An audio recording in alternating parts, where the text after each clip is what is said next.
Welcome to the Deep Dive, part of the Reform Thinking podcast. Today we're stepping into a really vivid allegory, one that shaped understanding of faith for centuries. We're looking at John Bunyan's The Pilgrim's Progress, That's right. and we have a collection of notes and excerpts from a listener asking us to look closely at a very specific section of Christian's travels. Yeah, the sources provided they pick up just after Christian has been through that really intense experience of Vanity Fair, where his companion, Faithful, gave his life bearing witness. Right, a huge loss. A huge loss. So the mission for this deep dive is really to unpack what happens next. Who joins Christian on the path? What new dangers crop up almost immediately? And how do they get through some really significant trials and find deliverance? Okay. We'll try to pull out the core ideas, maybe some surprising points, and see how this part of the story speaks to us. Absolutely. So Christian is on the road alone again after Faithful's death, a severe test of faith followed by that loss. What happens right after he leaves Vanity Fair? Well, the narrative, it makes it clear, Christian isn't left to travel alone for long. Almost immediately, actually, someone new appears and joins him. Okay. The sources tell us this is a person named Hopeful. Hopeful. Interesting name, especially after everything that just happened. It suggests something new entering the picture. But how did that connection happen? I mean, after seeing Christian and Faithful treated so brutally, even Faithful dying, what would make someone see that and think, yeah, that's the path for me? That's actually one of the first really striking points the text gives us. Bunyan writes that Hopeful was made so by the beholding of Christian and Faithful in their words and behavior, in their sufferings at the fair.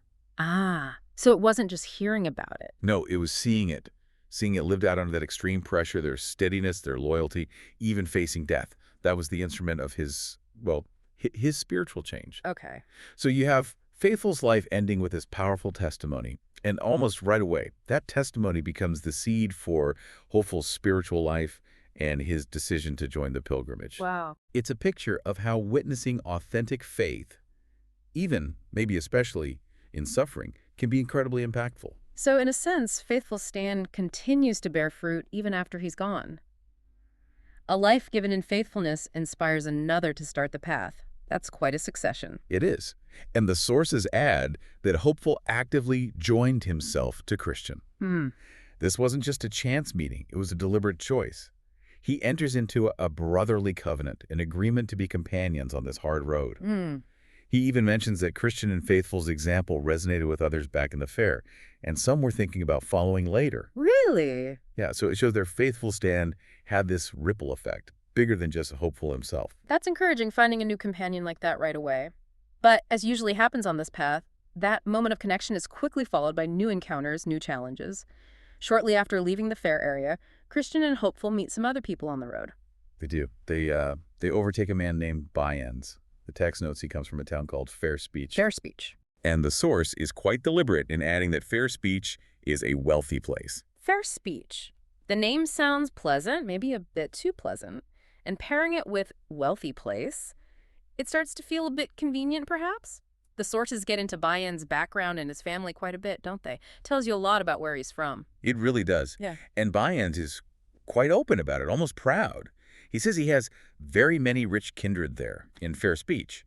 And he lists their names, which, for anyone reading Bunyan, are clear signals about their character. Oh, yeah. Like who?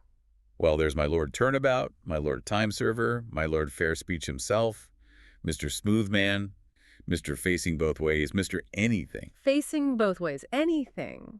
And even the local parson, a Mr. Two Tongues. Mr. Two Tongues. Okay. Just hearing those names, you get a strong sense that principles in fair speech aren't exactly fixed. They're adaptable, flexible, depending on, the situation. Yeah, those names leave very little doubt about their approach to truth or conviction. And Bunyan's is also pretty blunt about how he made his living, isn't he? It's not your usual trade. No, not at all.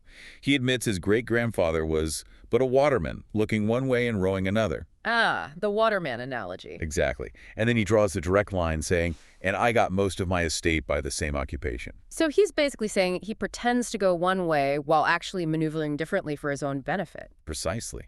It suggests his wealth, his whole life really, is built on appearing to conform while secretly pursuing his own self-interest, likely financial or social gain. That is such a stark contrast to Christian and Hopeful, who just saw Faithful lose his life for not conforming.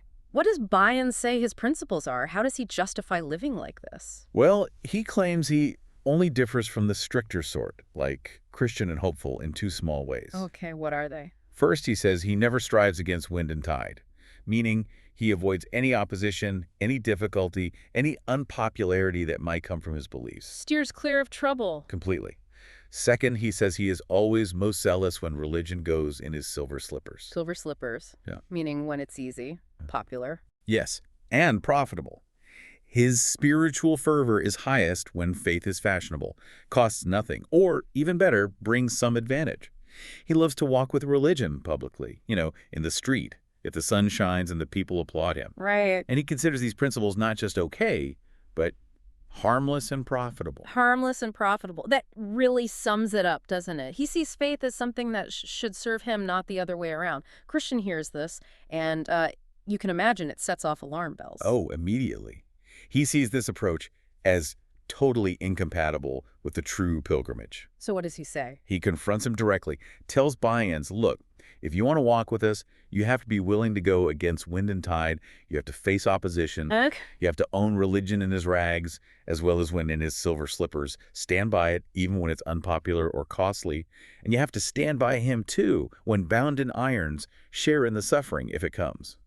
He lays it out plainly. How does Bunyans react? Predictably, given his name and background, he refuses. He says, I shall never desert my old principles, since they are harmless and profitable. He insists on going his own way if he can't have his liberty to practice his flexible approach. Christian and hopeful basically see him as the text uses the word knave. A knave, yeah. And they decide to keep their distance. But Bunyans doesn't travel alone for long either, does he? After they separate, someone else catches up and joins him. That's right. A little while later, Christian and Hopeful look back and see 3 other men following Bunyans, and they quickly join up with him. And their names are probably just as revealing. Oh, absolutely. They are Mr. Hold the World, Mr. Moneylove, and Mr. Save All. Hold the world, money, love, save all. Sounds like a committee meeting for self-interest. Are these guys similar to Bunyans? Same kind of background. Yes, the text makes it very explicit. These 3 were actually schoolfellows with Bunyans back in the day. No kidding. Yeah, their schoolmaster was a Mr. Greitman in a market town called Lovegain in the county of Coveting. Lovegain, county of Coveting. Okay. And their education wasn't in, math or literature. It was specifically in the art of getting. The art of getting. Yes, either by violence, cozenage, flattery, lying, or by putting on a guise of religion. And the source notes they'd become quite good at this art. So they were literally trained to use any means necessary, including faking faith, to get ahead. That lines up perfectly with Bunyans. It does. They're kindred spirits. When Bunyans tells them about Christian and Hopeful, he calls them rigid, people who love so much their own notions and look down on others, judging everyone. And his new friends agree. Oh, yeah, they readily agree, talking about people who are righteous overmuch. This clash of principles, the genuine versus the self-serving imitation, it leads to a direct challenge, right? A sort of debate. What question do Bunyans and his group propose? For diversion, they say. Yeah, Bunyan suggests a hypothetical question. Suppose, he says, a minister or a tradesman gets a chance to significantly improve his worldly situation. Better job, richer spouse, more customers. But the catch is, he can only get this advantage if he becomes extraordinarily zealous in some points of religion, at least in appearance. The question is it okay? Is he still a right honest man if he uses this show of zealousness just to get those worldly benefits? That question goes straight to the core. Is faith in it in itself, or is it just a tool for getting what you want in this life? Who jumps in to answer this? Mr. Moneylove is eager to take it on. He argues strongly, yes, it's perfectly fine. Of course he does. For a minister, seeking a richer position by acting more zealous is lawful. He says, if providence gives the opportunity, if it makes the minister seem better, and if complying with people's demands shows a kind of self-denying temper, a really twisted view of self-denial. Right, denying your principles, maybe. Pretty much. And for a tradesman, becoming religious to mend his market, get a rich wife, or more customers. Yeah. That's lawful too, Moneylove argues. Because, well, becoming religious is good in itself. The aims aren't technically unlawful, and getting good gain by appearing religious is a good and profitable design. A good and profitable design. And his answer, the sources say, gets highly applauded by Bunyan and the others. They call it most wholesome and advantageous. Wholesome and advantageous. Again, the focus is purely on worldly benefit. How does Christian react to this justification for using faith as a tool? He must find it offensive. Christian's reaction is swift and very strong. He calls the whole idea abominable, just abominable, to make of him and religion a stalking horse to get and enjoy the world. A stalking horse, like a decoy. Exactly, a cover for worldly motives.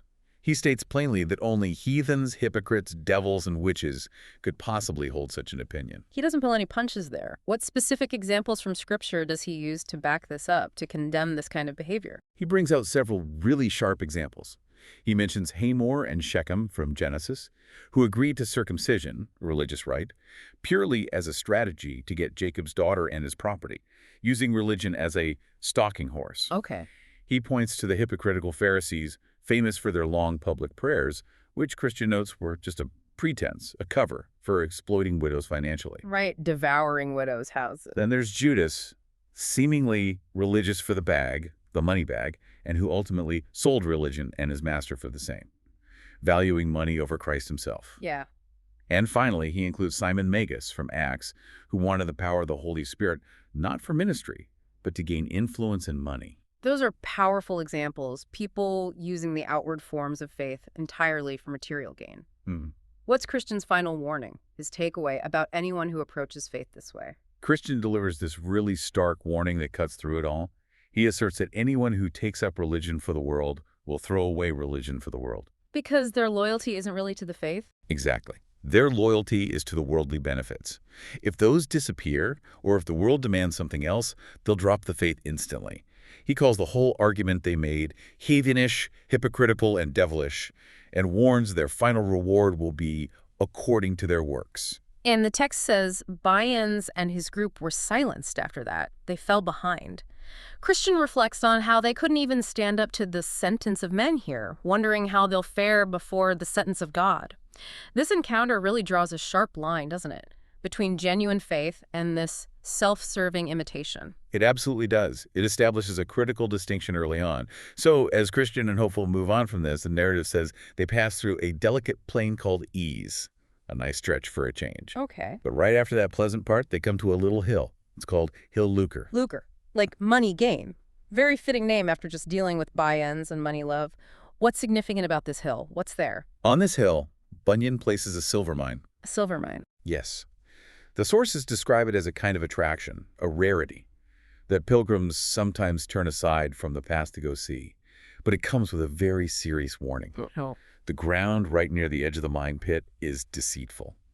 Many who were lured by the prospect of easy silver, they turned aside, the ground gave way, and they fell in and were slain. Oh, wow. Others who just got too close were maimed and never fully recovered, couldn't really continue their pilgrimage properly. So the attraction of quick wealth is right there, visible from the road, but it's presented as incredibly dangerous, both physically and, you have to assume, spiritually crippling.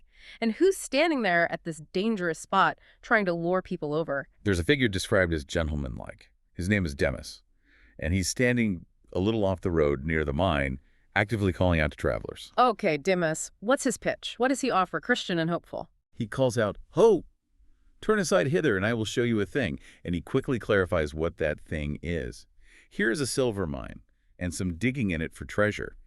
If you will come, with the little pains you may richly provide for yourselves. With the little pains. That sounds tempting, especially after the hard road. A shortcut to riches. How does Hopeful react initially? Is he tempted? The text is very direct here. Hopeful's first reaction is, "Let us go see." Ah. It shows just how real that pull is, the prospect of easy wealth. Even for Hopeful, who just started this path and saw what happened with buy-ins. That desire to go see the potential gain is definitely there. That makes it feel very real. That temptation is understandable. How does Christian respond? Is he also drawn, or is he more cautious? Christian's response is immediate and firm. Not I. Just flat out no. Flat out no. He says he's heard about this place, knows how many have been destroyed there. He states it plainly. Treasure is a snare to those that seek it, for it hindereth them in their pilgrimage. It hinders them. Yes. He calls out to Demas, challenging him, asking, Isn't this place dangerous? Hasn't it harmed many pilgrims? Demas, the text says, actually blushes at this. He knows. He seems to, but he tries to downplay it, saying it's not very dangerous, except to those that are careless. Christian isn't buying it. He tells Hopeful, let us not stir a step, but still keep on our way. He connects seeking this treasure directly to its negative effect on the real goal. It's a hindrance, a trap. And Christian immediately thinks of Bunyan's here too, doesn't he? He links Bunyan's principles to this temptation from Demas. Yes, he does. Christian predicts that when Bunyan and his crew come along and get the same invitation, they will definitely turn in thither to see. Because that's what they're all about. Exactly. Christian says his principles lead him that way and adds 100 to 1, but he dies there. Yeah. It's a pretty grim prediction, based entirely on understanding Bunyan's core motivation. Does Demas give up easily after Christian's sharp refusal? Does he try again? He persists. He calls out again, but will you not come over and see? Christian gives what the text calls a round answer, a very direct, blunt refusal. He calls Demas an enemy to the right ways of the Lord of this way. Wow. He says Demas himself has already been condemned by one of his majesty's judges for turning aside from the path previously. Christian asks him, why are you trying to bring us into the same condemnation? And he warns Demas that if they turn aside, our Lord the King will certainly hear thereof and will there put us to shame at the final judgment. Demas even tries to claim he's one of them, doesn't he? Like, I'm part of your group. He does. He claims to be one of their fraternity and offers to walk with them if they'll just wait a bit. Christian demands his name, confirms it's Demas, and then just lays into his spiritual ancestry. What does he say? Christian calls Gehazi his great-grandfather and Judas his father. Ouch. Gehazi and Judas. Yes, both figures notorious for using a connection to spiritual things for material gain. Christian says Demas has trod in their steps. He calls Demas's tempting offer a devilish prank and reminds him that his father Judas was hanged for a traitor, implying Demas is heading for a similar end. Christian warns again, we're going to report your behavior to the king. That's a fierce condemnation, linking him directly to biblical figures who chose gain over God and faced terrible consequences. So what happens when Bunyan and his companions actually get to Hill Lucre? Does Christian's prediction hold true? Yes, it does. Tragically, but predictably. Bunyan and his friends arrive soon after Christian and Hopeful leave, and the text says, at the first beck. The first invitation. The slightest invitation from Demas, they go right over to the silver mine. Bunyan notes some uncertainty about exactly how they died there. Did they fall in, go down to dig and get killed, smothered by fumes? But the outcome is clear. They never were seen again in the way. Their pursuit of Lucre, the very thing they argued for, was literally the end of their road. It was the end of their pilgrimage. Christian then offers a little song to summarize this. What does it say? He sings, Bunyan and silver Demas both agree. One calls, the other runs, that he may be a sharer in his lucre. So these do, take up in this world and no further go. Take up in this world and no further go. That really sums up the danger, doesn't it? Prioritizing worldly gain isn't just a detour, it's a dead end for the spiritual life. It's presented as absolutely final. So after avoiding that snare and seeing the fate of Bunyan's, Christian and Hopeful continue on. And soon after leaving the plain of ease and Hill Lucre behind, they encounter another sight right by the highway, an old monument. An old monument. What did it look like? Must have been noticeable. It was quite striking, apparently. It looked like a woman who had been transformed into the shape of a pillar. The sources say its strangeness made them stop and look, but at first they couldn't figure out what it was supposed to represent. How did they finally figure it out? What was this pillar woman? Well, Hopeful noticed some writing on it in an unusual script, but he couldn't read it himself. So he called Christian over, who was more learned. Christian was able to make out the words. And what did it say? It said, remember Lot's wife. Ah, the pillar of salt. Exactly. They then understood this monument was the pillar of salt from the Genesis story, what Lot's wife became. And why was she turned into salt again? What was her specific sin there? The sin highlighted here was her looking back with a covetous heart when she was going from Sodom for safety. The key is not just looking back, but looking back with a covetous heart, a longing for the worldly things, the life she was supposed to be leaving behind for good. She didn't step off the path, but her heart wasn't fully committed to leaving Sodom behind. And Christian sees this monument as being placed here very deliberately, right at this point in their travels. Yes, he calls it a seasonable site, meaning it showed up at just the right time, perfectly relevant to what they just experienced. He points out it came opportunely after the invitation which Demas gave us to come over to view the Hill Lucre. He reflects that if they had gone over, as Hopeful was initially tempted to do, they might have ended up like this pillar themselves, a spectacle, a warning sign for others about the fatal results of looking back with desire towards the world's temptations. How does Hopeful react to this, seeing the stark, visual sermon right after his own moment of temptation must have hit home? Hopeful reacts with real humility and thankfulness. He says he's sorry that I was so foolish for even wanting to go see the mine. He expresses amazement that he wasn't judged like Lot's wife, saying he's made to wonder that I'm not now as Lot's wife. He sees the parallel. He does. He asks that really insightful question. Wherein was the difference betwixt her sin and mine? She only looked back, and I had a desire to go see. He recognizes his inner desire was akin to her outward act, and he credits grace, God's unmerited favor, for keeping him from acting on it.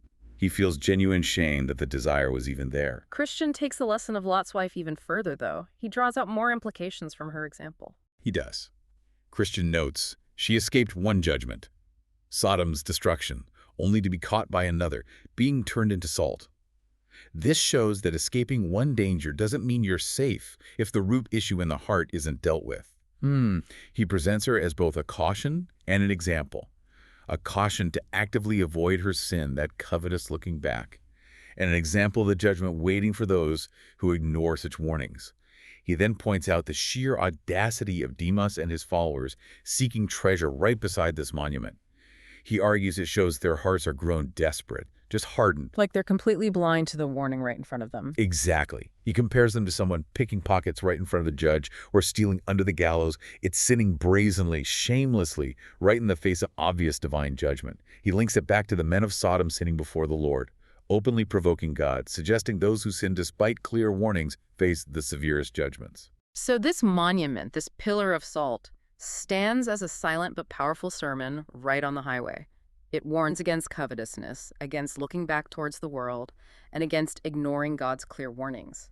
It reinforces the need for focus on the path ahead. It really does. And Hopeful adds a concluding thought, expressing deep gratitude that they weren't made into such an example themselves. He attributes it to God's mercy, prompting them to thank God, to fear before him, and always to remember Lot's wife. Now, after these quite heavy encounters by Demas, Lot's wife, the narrative shifts. The pilgrims arrive at a place of, well, real refreshment. They come to a pleasant river.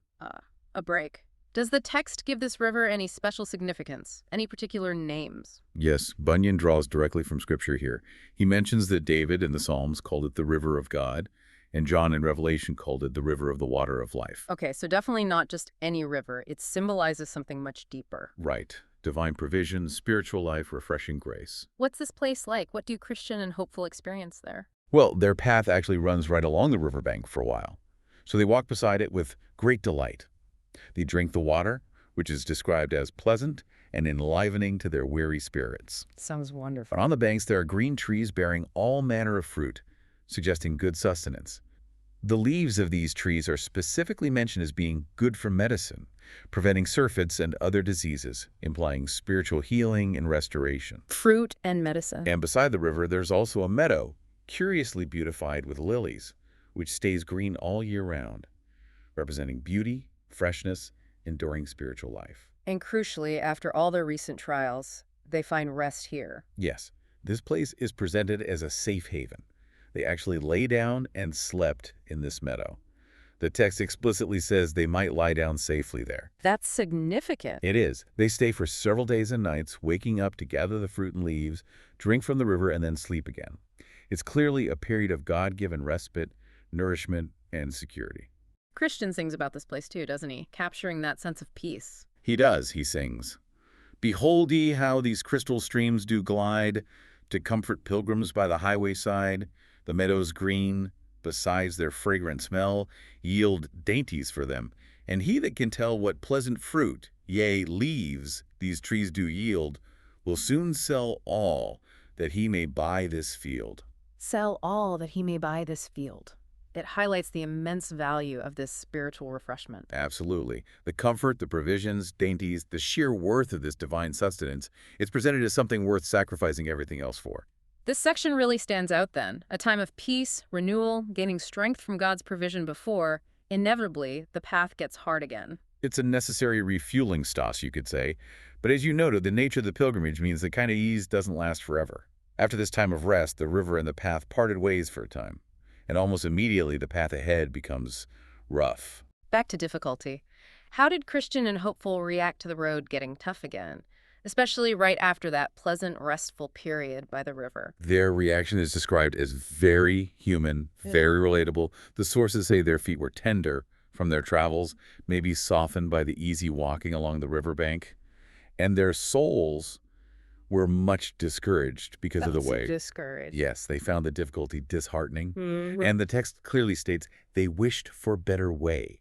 They longed for an easier route. And it's this desire for an easier way, for comfort over the appointed difficult path, that gets them into trouble next. Precisely.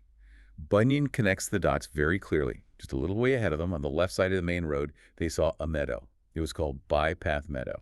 And there was a stile, steps over the fence leading into it. Bypath Meadow. Yep. The name itself sounds like a deviation. It does. Christian notices a path running along by the wayside, on the other side of the fence, inside the meadow.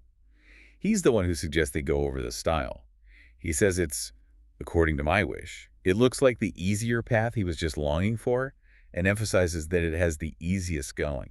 But Hopeful hesitates here, doesn't he? He's not immediately convinced this is a good idea. He does show some caution. Hopeful asks that critical question, maybe remembering Demas or Lot's wife. But how if this path should lead us out of the way? Good question. Shows some discernment. It does. A healthy suspicion about easy-looking shortcuts that leave the main road. But Christian, perhaps still feeling that weariness, still wishing for ease, he persuades Hopeful to ignore that caution. Yes. Christian dismisses Hopeful's concern. He says that is not like, meaning it's unlikely to lead them astray. He points out that it seems to run parallel to the main road anyway. So Hopeful, despite his reservation, being persuaded by his fellow, follows Christian over the stile. It highlights how easily the desire for ease, maybe combined with trusting a companion, can override better judgment. It does. And once they're on this bypath meadow path, initially, it seems great. Oh, it's easy at first. Yes, they find it very easy for their feet. This immediate comfort seems to confirm Christian's choice. And then they see someone else walking ahead of them on the same easy path. Who's that? They call out to him. His name is Vain Confidence. Vain Confidence, another one of Bunyan's revealing names. Where does Vain Confidence claim this easy path leads? They ask him where he's going, and Vain Confidence confidently calls back that this path leads to the celestial gate. Ah.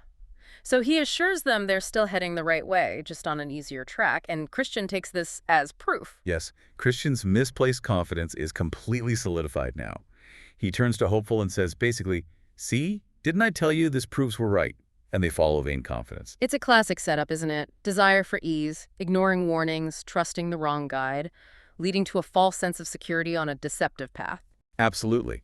And that security is very short-lived.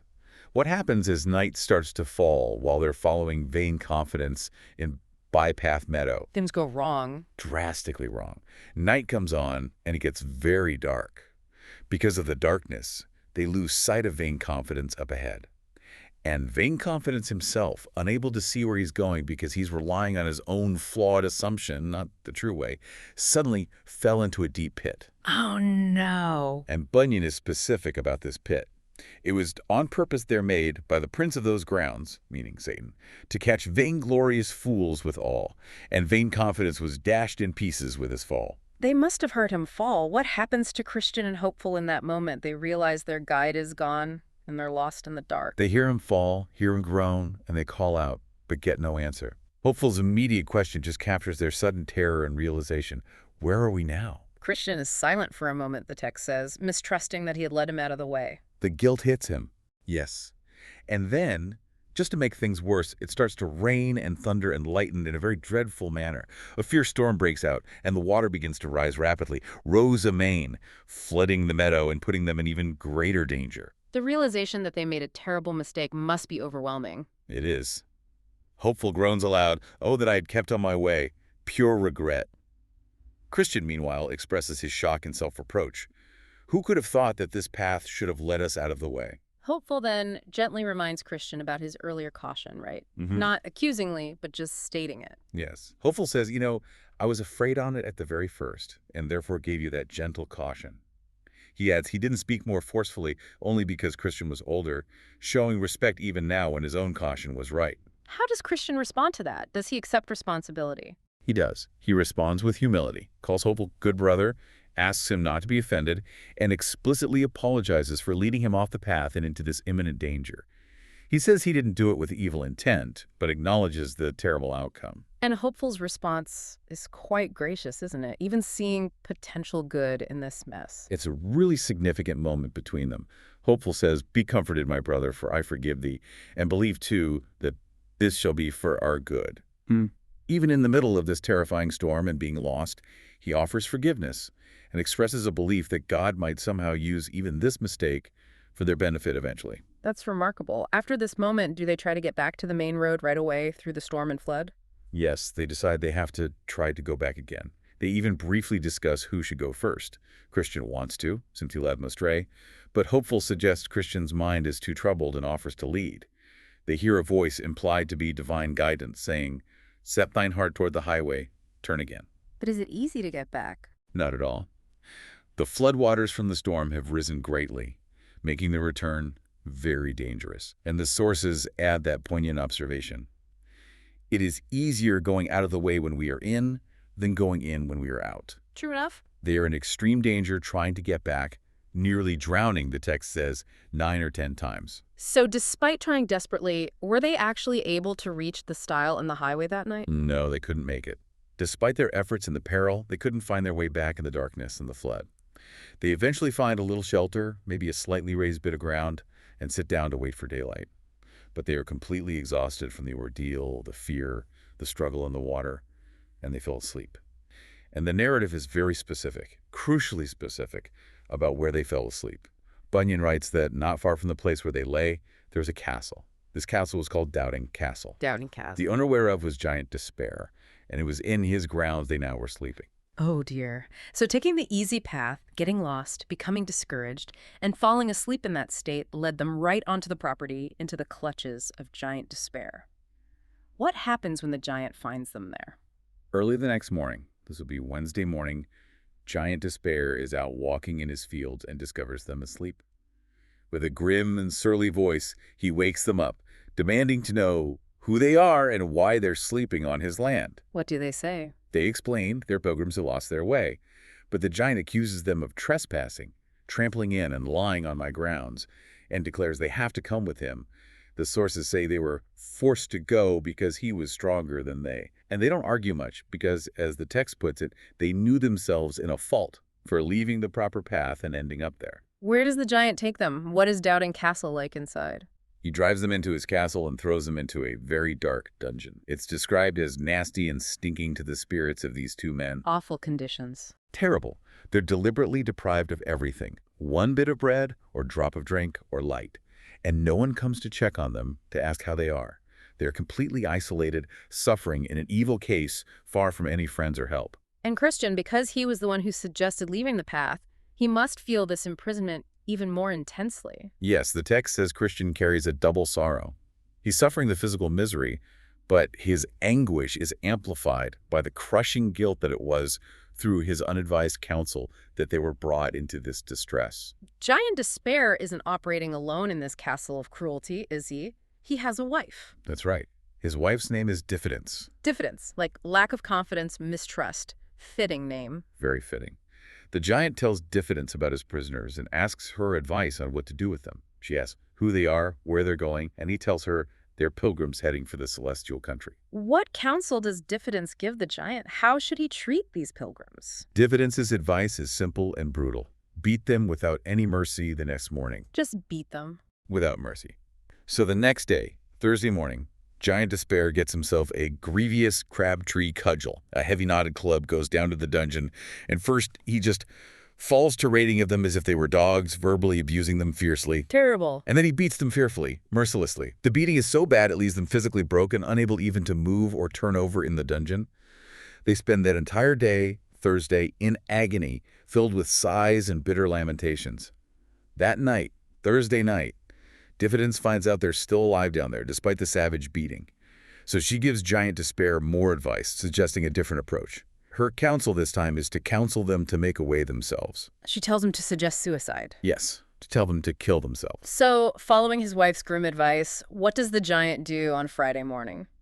On Friday morning, Giant Despair goes down to the dungeon. He finds Christian and Hopeful very sore from yesterday's beating and incredibly weak from hunger and thirst. He tells them flat out they're never like to come out of that place, trying to convince them their situation is utterly hopeless. Crushing their hope. Exactly. And he presents suicide as their only option. Their only way, he says, is to forthwith to make an end of yourselves, either with knife, halter, or poison. He tries to persuade them by asking why they'd choose life, seeing it is attended with so much bitterness. How do they respond? They just ask him to let them go instead. This infuriates Giant Despair. He lunges at them, planning to kill them himself with his cudgel.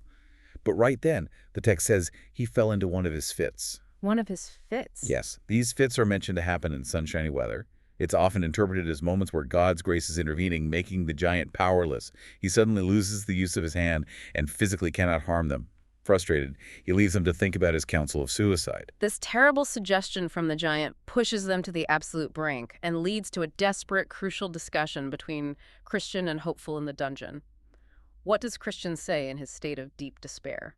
Christian, just overwhelmed by the pain, the hopelessness, the giant's words, he seems to buckle under the despair. He says their life is miserable.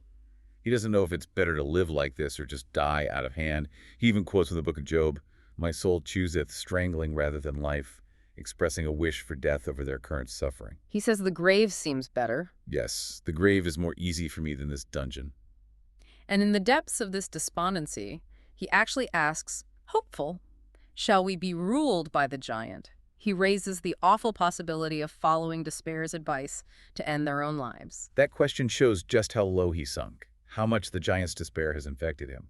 How does Hopeful, whose name is the very opposite of despair, respond to Christian's words, to his considering suicide? Hopeful's response is incredibly firm, clear, and grounded in their faith and purpose. He acknowledges, yes, their condition is dreadful and death might seem welcome, but he absolutely rejects suicide. On what grounds? He reminds Christian directly of God's commandment. The Lord of the country to which we are going hath said, "Thou shalt do no murder." No, not to another man's person. Much more, then, are we forbidden to take his counsel to kill ourselves. It applies even more to yourself. Exactly. He points out the dire spiritual consequence. Killing someone else only kills their body, but killing yourself kills body and soul at once. Yeah. It leads to eternal ruin because, as Scripture says, no murderer hath eternal life. Following the giant's advice would mean escaping temporary suffering only to face eternal damnation. Hopeful doesn't just argue against suicide, though. He also tries to lift Christian's eyes beyond the dungeon walls, offering reasons for hope, pointing to potential deliverance. Yes, he actively counters the giant's lie that they'll never come out. Hopeful reminds Christian that all the law is not in the hand of Giant Despair. The giant is strong, yes, but he's not ultimately in charge. Yeah. He points out that others have been caught by the giant before but have managed to escape. He suggests ways God might still rescue them. Who knows, but that God that made the world may cause that Giant Despair may die. Or maybe the giant might forget to lock us in, or perhaps he'll have another of his fits before us and may lose the use of his limbs, rendering him helpless. He's brainstorming possibilities for God's intervention. He is. And he says, if any such opportunity arises, he's resolved to pluck up the heart of a man and to try my utmost to get from under his hand. He regrets not trying harder to escape earlier, but he urges Christian to have patience, trusting a happy release might still come from God. He finishes that powerful plea with the simple statement, but let us not be our own murderers. And the sources say Hopeful's words, his steady rejection of suicide and his pointing towards possible hope, they actually help Christian. They do. The text says Hopeful's arguments did moderate the mind of his brother. They remain in that awful dungeon for the rest of Friday, but Christian's mind is pulled back from the edge of despair and the thought of self-destruction. But Giant Despair comes back later that evening, doesn't he? To see if they followed his deadly advice. Yes, he returns and finds them still alive. Though barely, the text says truly alive was all, given no food, water, and the beating. He flies into a grievous rage that they disobeyed him. He threatens them, saying since they ignored his counsel, it will now be worse with them than if they had never been born. Oh, no. And Christian, facing this renewed threat after that day of suffering and deliberation, he falters again. The sources say he trembles, even swoons. He seems to slide back towards despair. This triggers Hopeful's second crucial appeal. Seeing Christian weaken again under the giant's threats, Hopeful reminds him forcefully of his past courage and strength in facing huge trials before. He brings up Christian's fight with Apollyon in the Valley of Humiliation. He reminds him how he got through the terrifying darkness and dangers of the Valley of the Shadow of Death. What hardship, terror, and amazement hast thou already gone through? He reminds him how he played as the man at Vanity Fair, standing firm against ridicule, imprisonment, and even the threat of a bloody death. He's reminding him of his own history of perseverance. Exactly. Hopeful contrasts that past bravery with Christian's current state, where despair's words are crushing him. He points out that he, Hopeful, considers himself naturally weaker, but is enduring the same dungeon alongside Christian. He urges Christian to draw on that past resilience, to exercise a little more patience and bear up with patience, to avoid the deep shame that becomes not a Christian to be found in, the shame of giving in to despair after coming so far. That's really powerful encouragement, reminding him of his identity as a pilgrim who has overcome huge obstacles, even when he feels weak now. Okay, so what happens on Saturday? What does the giant do, based on Diffidence' advice from Friday night? Diffidence, still determined to break them, had advised the giant to show them the bones and skulls of all the other pilgrims he'd killed. The idea was to terrify them into believing they'd meet the same end soon. Horrible. So on Saturday morning, Giant Despair drags them out to the castle yard and forces them to look at this gruesome pile of remains. He tells them, "These were pilgrims like you who trespassed here," and threatens, "I will in a short time tear you in pieces." Then he beats them again and throws them back into the dungeon. They spend all of Saturday in this lamentable case, beaten, starved, and facing this horrifying threat. Saturday night must have been their lowest point. What did the giant and Diffidence talk about that night? They must be confused that the pilgrims still haven't completely broken. They are confused. Giant Despair wondered that he could neither by his blows nor his counsel bring them to an end. He can't understand why they haven't died or killed themselves. Diffidence offers her theory, her suspicion, which actually turns out to be key. What does she suspect? She says, "I fear that they live in hope that some will come to relieve them, or that they have picklocks about them, by the means of which they hope to escape." Big locks. She suspects they have some hidden means of escape, maybe because they still have hope. And this suspicion leads the giant to make a decision for the next morning. Yes, that suspicion makes Giant Despair decide, "I will therefore search them in the morning." He plans to search them for hidden tools or keys first thing Sunday morning. This decision is crucial because it sets a deadline, unknowingly, for their escape. While the giant and Diffidence are plotting their search, what are Christian and Hopeful doing down in the darkness of the dungeon on Saturday night after that terrible day? The text tells us exactly what they're doing in this hour of deepest darkness and desperation. It says that on Saturday, about midnight, they begin to pray and continued in prayer till almost break of day. They turn to prayer. After days of suffering, fear, debate, temptation, and beatings, they spend the night in fervent prayer, crying out to the king they serve for help. And it's right there, during that intense period of prayer, just before dawn on Sunday morning, that the turning point finally comes. What happens? What does Christian suddenly realize while they're praying? As they're deep in prayer, Christian has this sudden, almost unbelievable realization. He's described as being as one half amazed, like he can hardly process it himself. He cries out, "What a fool am I, thus to lie in a stinking dungeon when I may as well walk at liberty." What did he realize? He suddenly remembers something he's been carrying all along. He has a key in his bosom named Promise, and he's suddenly persuaded, convinced that this key will open any lock in Doubting Castle. The key of promise. After all that despair, he remembers he has the key made of God's promises. How does Hopeful react to this astonishing news? Hopeful's reaction is pure joy and immediate encouragement. He calls it good news, good brother, and urges Christian eagerly, "Pluck it out of thy bosom and try." His own hope, which helps sustain Christian, now sees the tangible means of deliverance. So what happens when Christian uses this key, Promise? Does it actually work on the locks of Giant Despair's castle? Yes, it does. It's quite dramatic. Christian first tries the key on the lock of their dungeon door. The bolt immediately gave back and the door flew open with ease. Wow. They step out of the horrible dungeon. Then Christian goes to the outward door that leads into the castle yard and tries the key there. It opens that door too. Finally, they reach the main iron gate leading out of the castle grounds entirely. This one is described as going damnable hard, Sufferlock. suggesting the immense difficulty of truly escaping the stronghold of despair. But the key of promise works even here. It unlocks the massive iron gate. Does the noise of that heavy gate opening wake up the descent? Yes, the creaking of the gate as they push it open waked giant despair. He hears them escaping. He hastily rises to pursue his prisoners, intending to recapture them.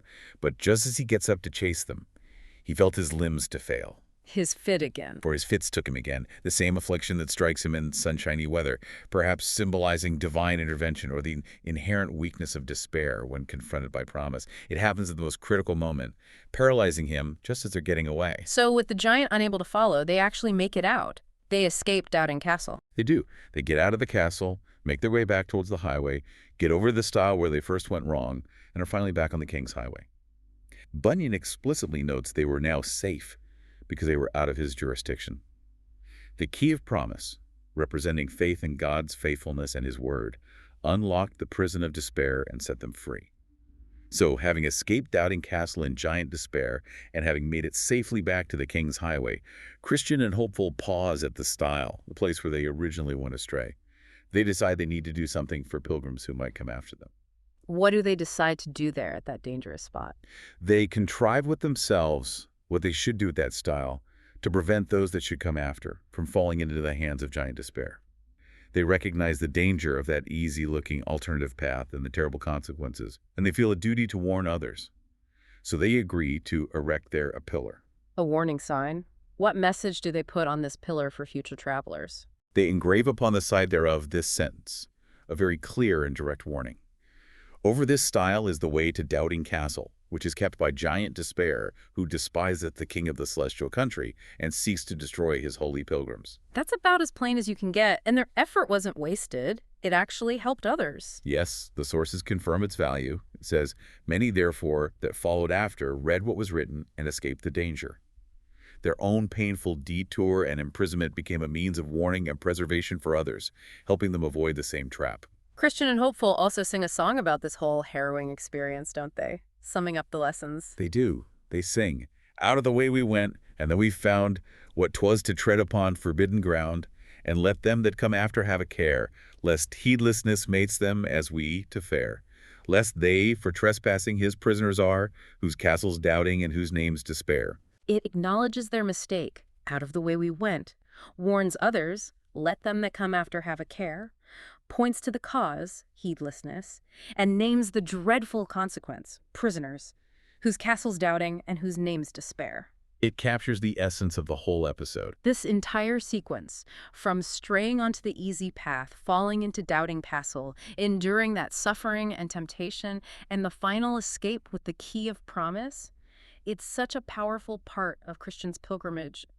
Really highlights the ongoing spiritual conflict. It really does. You see the constant presence of temptations, the lure of worldly gain with Bunyan and Demas, the deceptive appeal of ease in bypath meadow. You see the terrible consequences of straying, falling into the grip of giant despair, representing that crushing weight of doubt and hopelessness that can paralyze us, even tempt us towards spiritual self-destruction. But you also see the flip side. Absolutely. You see God's provision like the river of life. You see the critical value of a faithful companion like Hopeful. You see the strength found in prayer, especially in the darkest hour.